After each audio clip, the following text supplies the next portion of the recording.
नमस्कार छोट्या मित्रांनो, स्वागत आहे तुम्हा सगळ्यांचं बालसंस्कार कथामध्ये. आज आपण ऐकणार आहोत एक खूपच छान गोष्ट, चिमणी आणि कावळा. चला तर मग गोष्ट सुरू करूया. एक होती चिमणी आणि एक होता कावळा. चिमणीचं घर होतं मेणाचं, छोटंसं आणि खूप सुंदर. याउलट कावळ्याचं घर होतं शेणाचं. चिमणी सारखी कामात असे. आळशी कावळ्यासारखं बसायला तिला मुळीच आवडत नसे.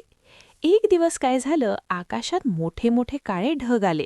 सोसाट्याचा वारा सुटला. टप टप टप पाऊस पडू लागला. झाडे भिजली. जमिनीवरून धो धो पाणी वाहायला लागलं. कावळ्याचं घर होतं शेणाचं. तेही पाण्यात वाहून गेलं. हू हू हू हू, कावळा काकडला. आता कुठे जावं बरे? एवढ्यात त्याला आठवलं, चिमणीचं घर आहे शेजारीच. मग कावळा आला चिमणीकडे. पण चिमणीच्या घराचे दार तर बंद होते.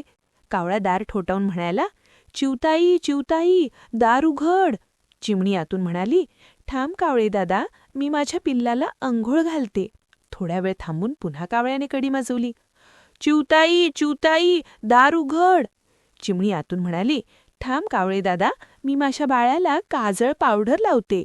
इकडे कावळ्याला खूप भूक लागली होती, पण सगळीकडे पाणीच पाणी झाले होते.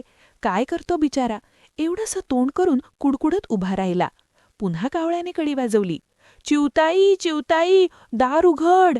चिवताईने बाया झोपल्यावर दार उघडले. कावळे दादा घरात आला. भिजल्यामुळे त्याला खूप थंडी वाजत होती. चिवताई म्हणाली, कावळे दादा, माझा पिल्लू झोपला आहे, तू शांतपणे चुलीपाशी बस.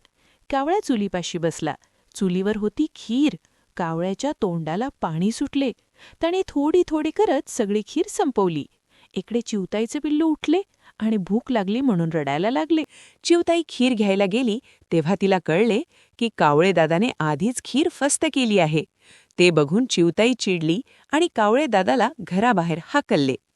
तात्पर्य: अनोळखी माणसांवर लगेच विश्वास ठेवू नये. तुम्हाला गोष्ट आवडली असेल तर लाईक करा, शेअर करा आणि बालसंस्कार कथाला सबस्क्राईब करा. पुन्हा भेटूया एका नवीन गोष्टीसोबत.